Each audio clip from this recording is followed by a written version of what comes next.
Vous savez pourquoi Neymar est en pleurs? Et pourquoi il est rentré complètement effondré dans les vestiaires? Eh ben les amis, dites-vous qu'aujourd'hui le Santos de Neymar a affronté le Vasco de Coutinho, deux anciens gros joueurs qui ont fait un très beau passage en Europe qui se retrouvent. Et surtout que cette image rappelle une autre beaucoup plus ancienne. Par coup du destin, les deux se retrouvent en fin de carrière dans leur club formateur. Lorsqu'ils étaient petits, ils ont pris cette photo ensemble, ils étaient déjà amis. Et aujourd'hui, ils se sont affrontés, il y en a un qui a terminé en pleurs. Et c'était Neymar malheureusement. Vous allez me demander pourquoi? Tout simplement parce que le match s'est soldé sur un score de 6 buts à 0 les amis. Avec un doublé de Coutinho en plus de ça, Neymar s'est senti totalement impuissant. Lui qui a célébré avec les supporters son 250e match avec Santos. Malheureusement, le score était tellement lourd qu'il n'a pas réussi à se retenir. On va dire même les supporters avaient honte de regarder le reste du match. Comme on le voit à l'image, les supporters se sont tous retournés et Neymar lui a décidé de très vite rentrer dans les vestiaires tout seul. Il était en pleurs. Le pire c'est qu'au moment où je vous parle, ils sont actuellement 15e et Vasco qui les a tapés 6 buts à 0 était juste derrière eux. Même avec cette victoire là, ils passent pas devant Santos. On pensait tous que le retour de Neymar allait énormément les aider, ce qui est le cas. Mais force est de constater que ça suffit pas. Ça fait tellement mal de voir ces images. Surtout lorsqu'on voit ses anciens coéquipiers du Barça du côté de l'Inter Miami se régaler. La nuit dernière, Lionel Messi a pondu une masterclass, un but et une passe décisive. Luis Suarez a été auteur d'un but sur une passe décisive de Lionel Messi. Et même Jordi Alba est en pétard en ce moment.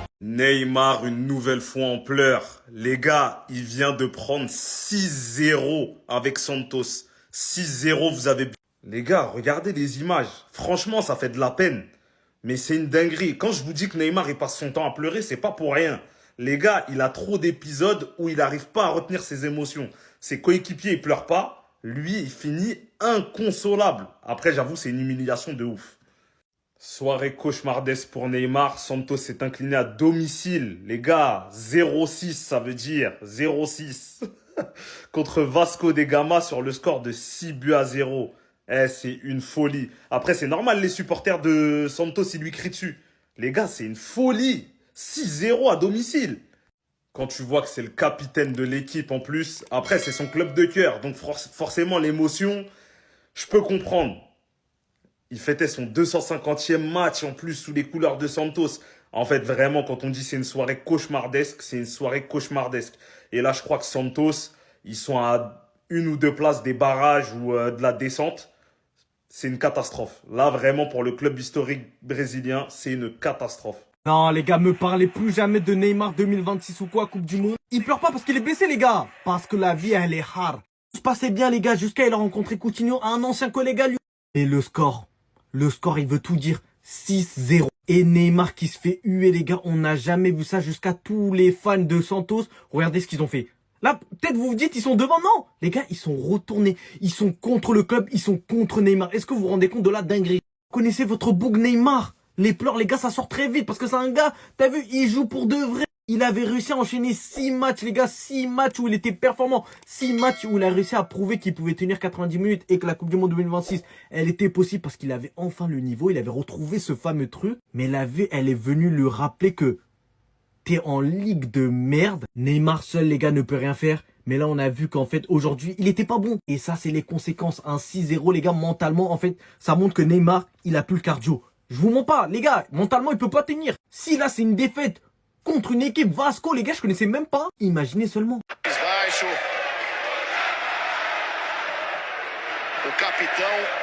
Quand je vois Neymar pleurer comme ça après une humiliation 6-0 à domicile, je me rappelle qu'à 33 ans, Cristiano Ronaldo prenait encore des Ligues des Champions.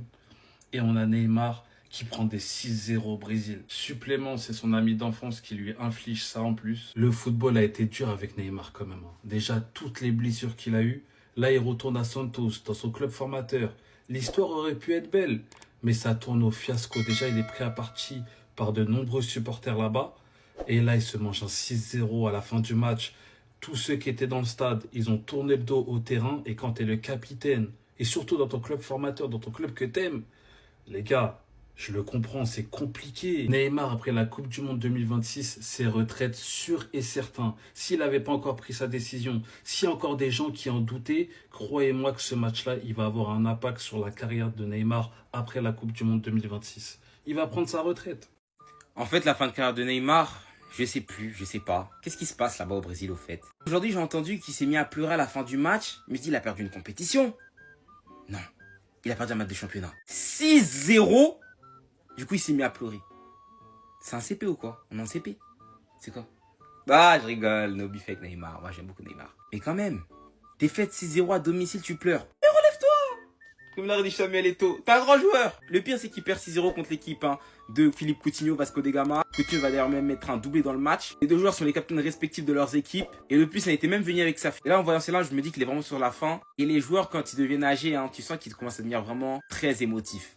Tu vois, CR7 qui gagne la Nations League, qui pleure. Neymar qui perd un match 6-0, il pleure. Un match de championnat. Après, le point positif, c'est qu'il ne se blesse pas. Au moins, il pleure pas pour une blessure. Que s'il continue comme ça, en vrai, normalement, s'il est en forme, physiquement, il part à la Coupe du Monde. Voilà, Ancelotti va l'appeler. Pas de souci avec ça. C'est juste d'être en forme, Neymar. Voilà, Coupe du Monde, t'inquiète. Après, t'arrêtes ta carrière tranquille.